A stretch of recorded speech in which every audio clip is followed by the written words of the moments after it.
पाताळयंत्रिक फाटकांची आणि फितुरड्या लांडग्यांची मस्ती लय वाढली होती.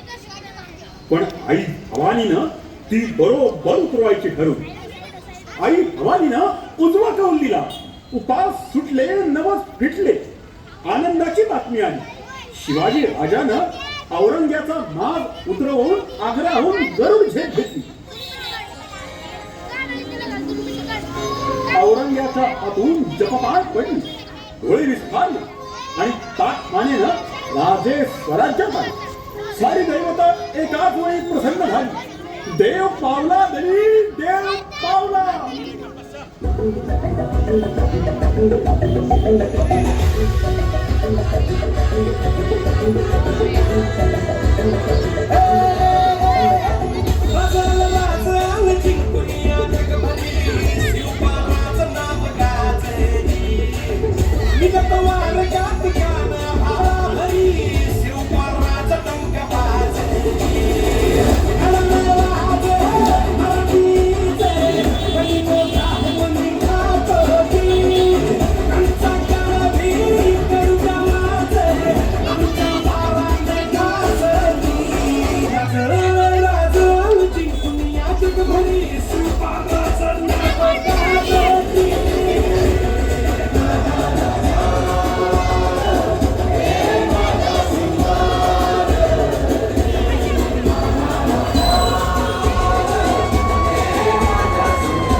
आग्र्याचा समजा दरबार त्या औरंगाबाद हसत असं नाही तर फक्त 300 मावळ्या संगत आग्र्याला गेलेले महाराज 5000 कार्यकर्त्यांच्या डोळ्यात देखत हे आश्चर्य उडाले आणि शत्रू तोंडात बोट घालून बघतो या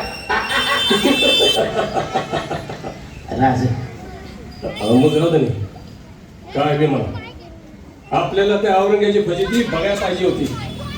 तरतरणारं त्याचं पाय, दळमळीत झालेलं त्याचं सिंहासन, रडीचा डाव खेळणाऱ्या बारक्या पोरांनी सामन्यावर आदळ आपण समजा बघायला हवं होतं.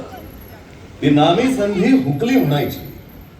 पण औरंग्या खूप आतल्या गाठीचा, संशयी, विश्वासघाती आणि कपटी. तेव्हा असा शांत बसणार नाही. मग काय करणार आहे तो? त्यानं हेरलंय की शिवाजी राजा इतर कशानंही हार जात नाही. पण त्याच्या गोरगरीब रयतेचे हाल झाले की गलबलून जातो. त्याच्या रयतेला त्रास दिला, त्यांची घरदार जाळली की राजाचं आतड तुटतं. या प्रजेवरच घाव घालण्यासाठी तो सज्ज झालाय. म्हणजे सांगा बहिर्जी. त्या औरंग्याच्या ताब्यात असलेल्या समद्या किल्ल्यावर आजवर कधी बी पाहिल्या नव्हत्या अशा अजस्त्र तोफा तैनात करण्याची फरमानं सुटली आहेत. त्यातल्या 2 तोफा येतात आपल्या मावळात, अर्जनगड आणि गर्जनगडावर. त्या तोफांचं सामर्थ्यही सांगा नाही. होयजी, एकीचं नाव सलाबतजंग आणि दुसरीचं नाव सफदरजंग. काय सांगता? हो, एक तो 12 गज लांब आहे. एका वेळेला 15 शेर वजनाची दारू टाकायला लागते. अरे बापरे. पोपटनं सुटलेला गोळा 5 कोसाच्या पल्याड जातो. काय सांगता? होय, एका गोळ्यात हजारो ठार. नाही, या तोफांचा मारा सुरू झाला तर अवघड पवन मावळ हदरे. गडाखालच्या वाड्या आणि मेढ्र टिकणार नाही. केवळ हादऱ्यानं सगळी घरं कोसळतील. नाही हे होणे नाही. आभाळाखाली निर्धास्त बसलेली ही रयत अशी तोफेच्या तोंडी घालवायची नाही. जी धनी, दोन्ही तोफांवर औरंग्याचं नाव आणि मजकूर लिहिला हाय का या तोफांचं तोड बंद करायची हिंमत हिमालयात बी नाही. मग करूच या पण. महाराज सांगा कामगिरी. एकतर त्या तोफा किल्ल्यावर चढू द्यायच्या नाहीत, नाहीतर त्या निकामी करायच्या. नाईक अर्जनगड आणि गर्जनगडचे किल्लेदार कोण आहे? अर्जनगडाचा अनुपसिंग गौड आणि गर्जनगडाचा बक्षी बहादूर चंद्रभान दुर्जय साल. गडावर सैन्य? दोन्ही गडावर मिळून 7,000. किल्लेदाराची कमजोरी? अनुपसिंग तर वीर इमानदार आणि लढवय्या राजपूत आहे. हा पण त्यो बक्षी बहादूर एक नंबरचा लंपट बाईर आहे. त्याच्या इष्टबाजीसाठी आपल्या मावळातल्या आयाबायाची आबरू इशीला टांगली जाते आणि त्याची हाऊस पुरवायला आहेतच रुस्तमरावासारखे काळ तोंडे फिटूर. माग ती डोंबरीची पोर कशी बशी सुटली त्याच्या तावडीतनं. डोंबारी? तीच ना जिचा खेळ आपण पाहिला. वय महाराज, फारच अव्वल दर्जाची कला आहे त्यांच्याकडे. मोठी हुन्नरबाज पोर. बहिरजी जी काय नाव त्यांचं? सर्जा. आणि ती दुरीवरून चालणारी कस्तुरा आणि ढोलकं वाजवणारी गावराक्का. वा, चला आई भवानी सुचवेल तसा हा मनसुबा फत्ते करू. वैजी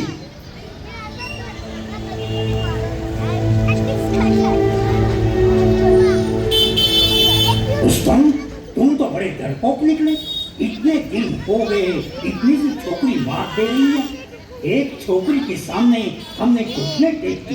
कोशिश तो कर रहा हूँ सरकार, आप देख रहे हो.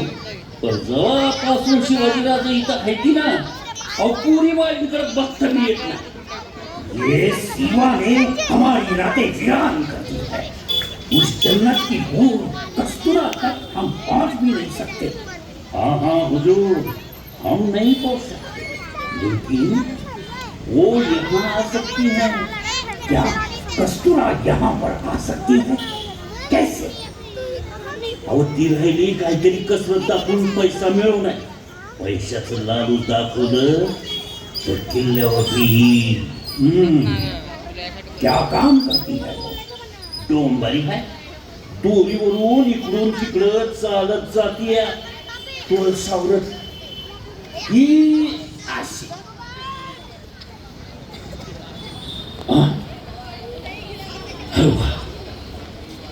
हुजूर, हुजूर, भन्नाट युक्ती आहे. क्या आपण एक पैस ठरू. आपले हे 2 किल्ले म्हणजे अर्जनगड आणि गर्जनगड एकमेकाला लागून आहे की, म्हणजे अगदी जोड किल्लं म्हणा की. दोन्ही किल्ल्याच्या बुरुजामध्ये 700 हाताचं अंतर आहे आणि मधून जाती ती शेलार खिंड. आपण अशी पैस ठरवूया की शेलार खिंडीतून जो कोणी अर्जनगडाच्या एका बुरुजावरून गर्जनगडाच्या दुसऱ्या बुरुजावर दोरीवरून चालत जाईल त्याला 50 पुतळ्यांची सोन्याची माळ आणि एका गावची पाटीलकी देण्यात येईल. अहो सोन्याची पुतळ्याची माळ ऐकून धावतील बघा ती कस्तुरा. वाह! अरे रुस्तम, तो देर किस बात की. काम पे लग जाओ, ढिंडोरा पीट दो. वाह वाह, क्या बात है कस्तूरा, अब तू मेरे मुट्ठी में होगी.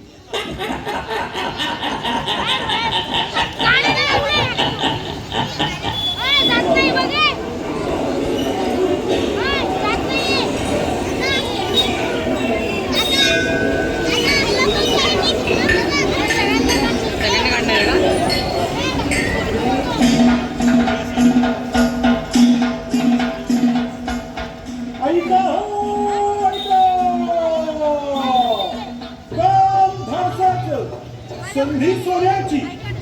जो कोणी अर्जुनगडावरून गर्जनगडावर दोरीवरून चालत जाईल हो त्याला 50 पुतळ्यांची सोन्याची माळ आणि एका गावची पाटीलकी देण्यात येईल हो. का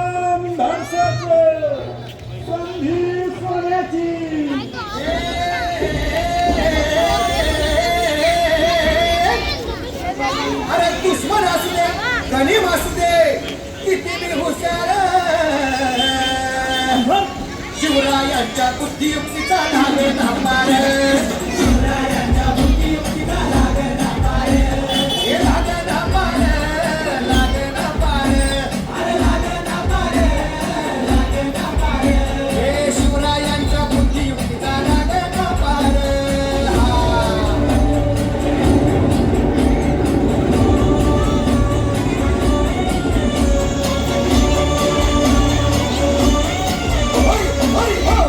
अहो काय सांगता नाही अरे मग काय गाड्या हो आता राजांच्या मुलीचं कुणाला ठावं अहो तुम्हाच ते छावं नाही असं झालंय वय नाही अरे खरंच नाही मला फक्त एवढंच ठावं की बघा बघा बघा झाली आता शिवरायांनी आता महाराजांनी राजांनी काहीतरी सिद्धीची आता वाटू दे त्याला राजाने त्याला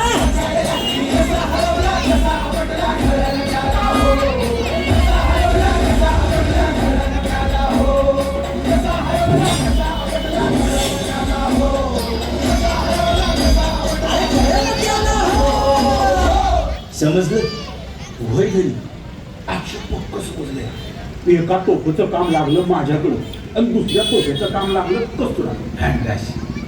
नुसतं बुरजो पुचून उपयोग नाही मुख्य काम आहे ते तोफ निकामी करायचं ही अशी तोफ असते इथनं गोळा उडतो आणि इथं मागच्या बाजूनं बत्ती देते बत्ती देण्याचं ते भोके याला काना म्हणतात ह्याच्यामध्ये एक खेळ ठोकला की 12 गाजाची असो नाही तर 100 गाजाची तोफीचा खुळखुळाच होतोय काम झालंच म्हणून समजा.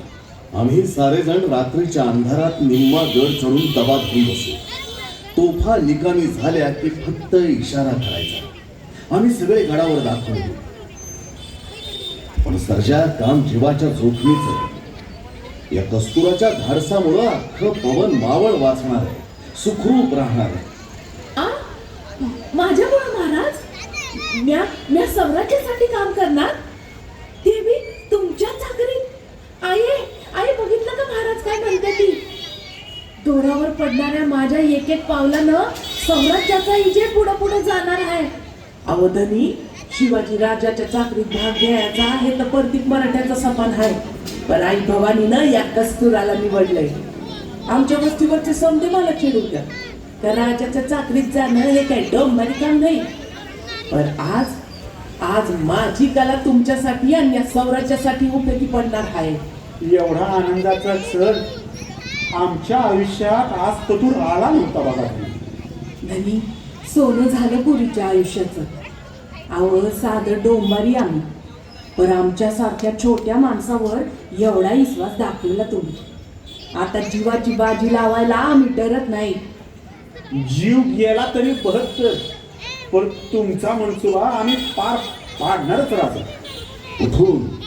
कुठून एवढी हिंमत आणलीस रे पोरा? ही हिंमत तुम्ही दिली साधनी. तू इशारा केल्यानंतर आम्ही पोहोचेपर्यंत शत्रू तुला घेरून टाकले. उलट्या काळजाची साथ त्यांची. तुझ्या जीवाचं काही बरं वाईट झालं तर आम्ही काय करू? तुमच्या ताबी येणार असेल तर ह्यो जीव असा वावळून टाकल्या तुमच्या पायाशी.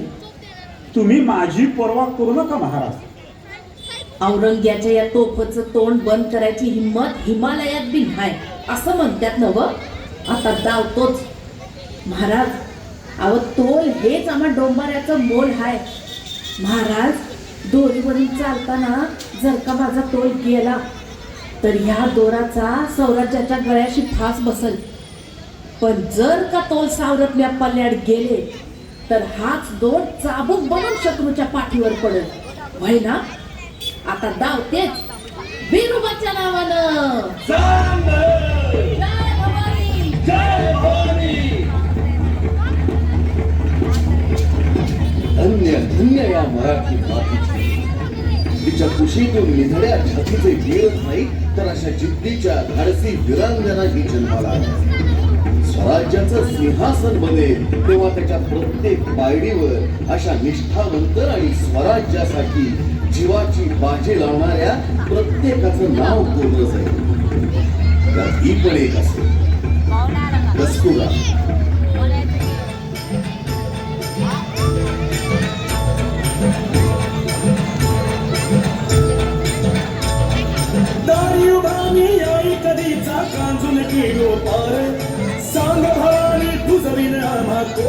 से आधारे दारू गड़बया का दारू गड़बया दारू गड़बया का दारू गड़बया दारू गड़बया का दारू गड़बया दारू गड़बया का दारू गड़बया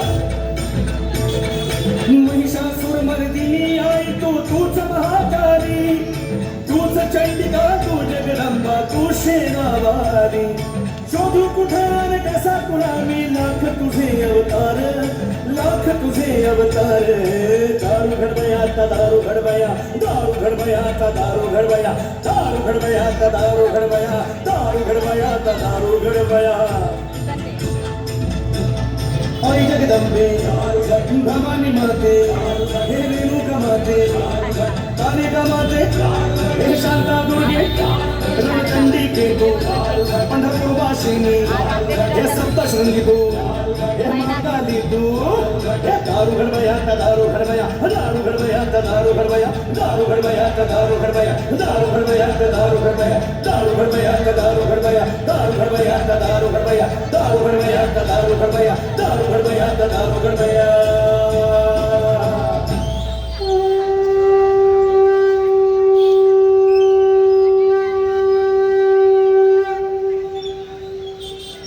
आणि अमावस्येची ती रात्र उगवली. महाराजांनी सर्वांना सूचना दिली, योजना अचूक बनवली, जबाबदाऱ्या वाटल्या. सर्वजण सज्ज झाले. मावळ्यांनी तलवार उपसल्या. अर्धा गड चढून आपापल्या जागी दबा धरून बसले.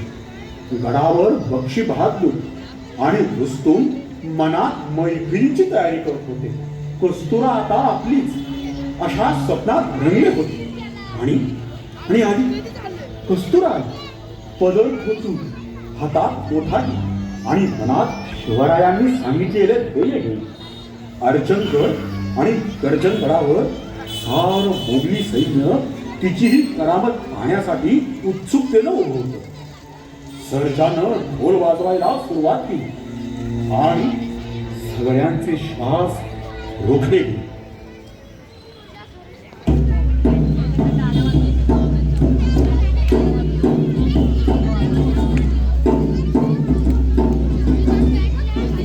माझी वागे चल मोर शाबास शाबास वाह, क्या जाबाज लड़की है. क्या करतब तौबा तौबा तौबा यकीन नहीं होता.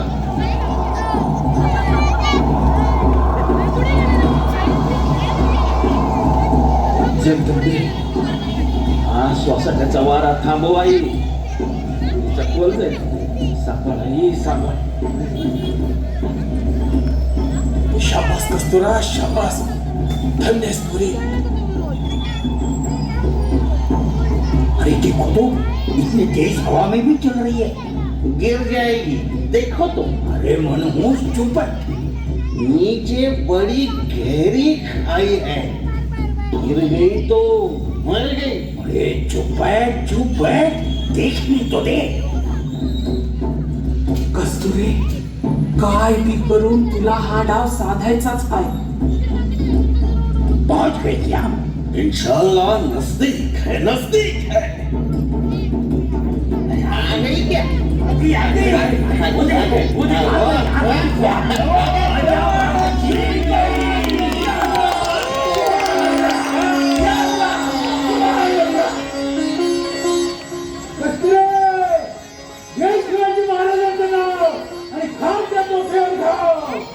शिवाजी महाराज की जय जय जय जय जय. नाही खा घ्या दोन.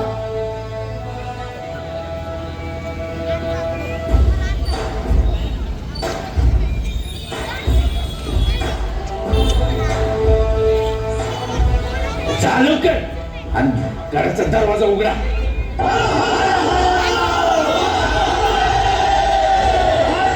मरगट्टे आ गए. अरे मरगट्टे आ गए. अरे भागो, ये कलील कहां से आ गया. तौबा, अल्लाह बचाओ, अल्लाह बचाओ. भागो जल्दी भागो. अल्लाह बचाओ. ये गे. अरे कुठं पळपळा थांब. मुर्दा मशिवला तुझा. हे घे.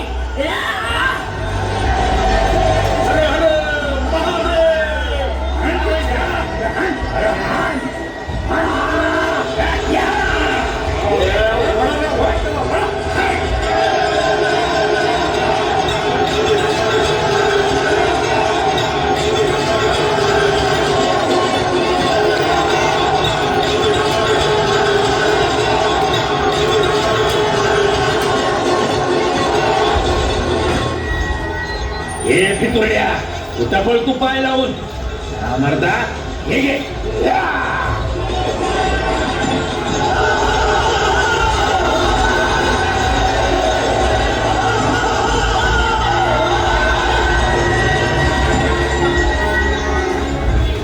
म्हणलं होतं ना माझं राजा तुम्हाला पळवू पळवू मारत्याल. जय भवानी.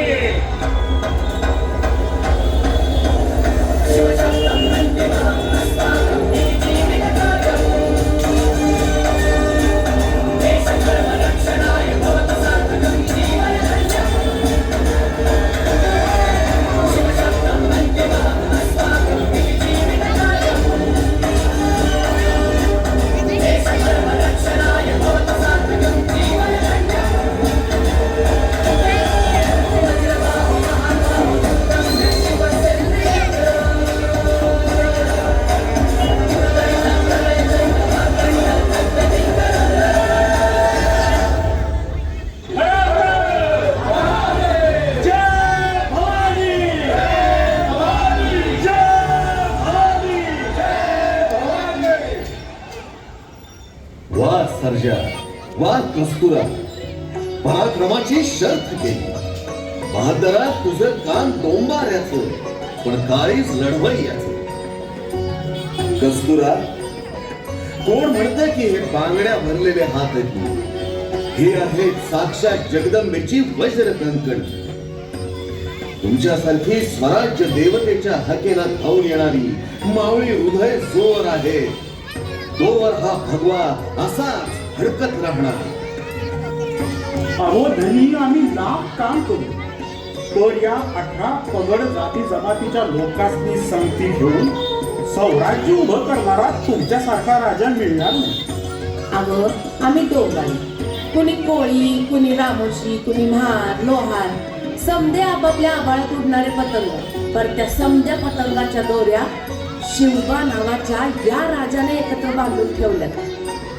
या समद्यांची मोठ तुम्ही एकत्र बांधता. अहो धन्य ते स्वराज्य ज्याला तुमच्यासारखा राजा मिळाला. धनी तुमच्यासारखा राजा मिळाला.